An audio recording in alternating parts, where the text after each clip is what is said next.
Hello everyone. आज की class का हमारा जो चैप्टर है वो है फोर्स एंड प्रेशर।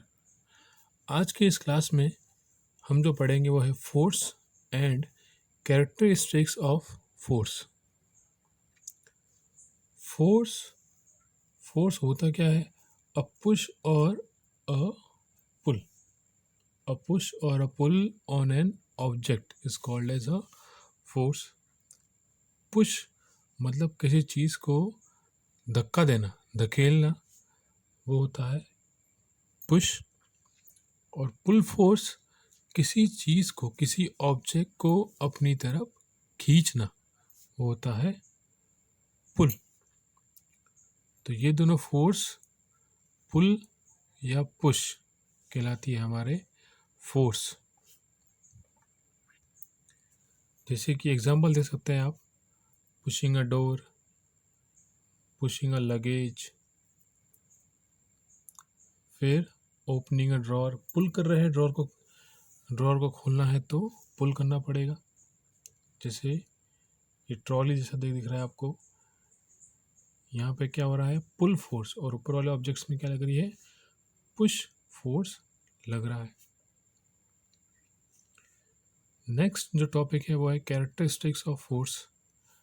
दो केस दे रखे हैं। फर्स्ट केस में दे रखा है कि फोर्स F1 और F2 जो फोर्स है वो दोनों एक ही डायरेक्शन में लग रहे हैं।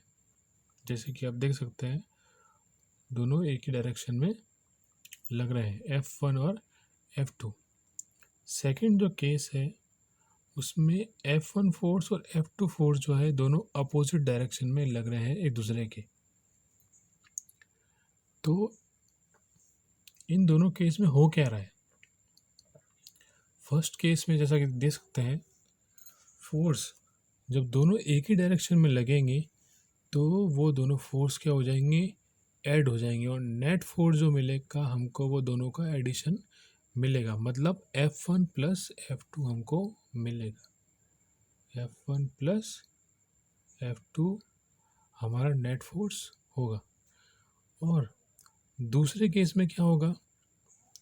इस केस में हमारा जो नेट फोर्स होगा वो होगा इन दोनों का डिफरेंस, F1 माइनस F2। ये हमारा नेट फोर्स होगा। और तो फिर ऑब्जेक्ट जो होगा सेकंड केस में वो किस तरह मूव करेगा? डिफरेंस निकालने के बाद जो भी हमारा फोर्स ज़्यादा आएगा, F1 ज़्यादा आएगा तो F2 के डायरेक्शन में ऑब्जेक्ट मूव करेगा। और अगर F2 ज़्यादा आता है तो F1 के डायरेक्शन में ऑब्जेक्ट जो होगा मूव करेगा। ये देखिए, जैसे कि यहाँ पे दे रखा है, कैरेक्टरिस्टिक दे रखी है फोर्स की, कि फोर्स के पास मैग्नीट्यूड और डायरेक्शन दोनों होते हैं। एक ऑब्जेक्ट पे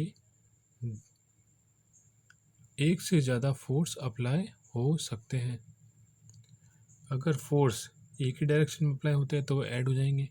और अगर अपोजिट डायरेक्शन में ऐड होते हैं तो जो नेट फोर्स होगा वो उन दोनों फोर्स का डिफरेंस होगा।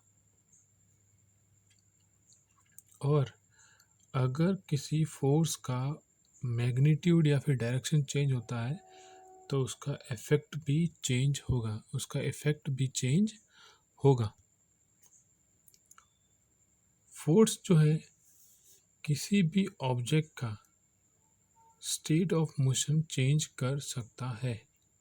जैसे कि आप देख सकते हैं, क्रिकेट मैच में एक बॉलर जब बॉल फेंकता है तो जो उसका मोशन है वो तो पहले बॉलर से बैट्समैन तक है, लेकिन जैसे ही बैट्समैन बॉल को हिट करेगा तो उसका मोशन चेंज हो जाएगा।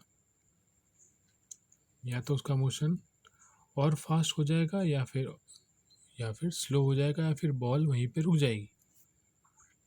तो इस तरीके से उसका स्टेट ऑफ मोशन चेंज हो जाएगा।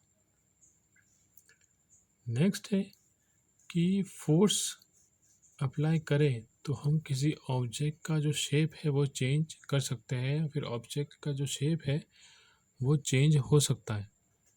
जैसे कि इन दोनों पिक्चर में आप देख सकते हैं, चपाती बनाते टाइम यहाँ पे शेप चेंज हो रहा है। नींबू को, लेमन जो है उसको स्क्वीज़ किया है तो उसका शेप जो है वो चेंज हो गया है। इलास्टिक जो होता है उसको अगर आप पुल करोगे तो उसका शेप भी चेंज होता है। तो इस तरीके से जो फोर्स है वो ऑब्जेक्ट का शेप चेंज कर सकता है। आज की क्लास में इतना ही। Thank you very much.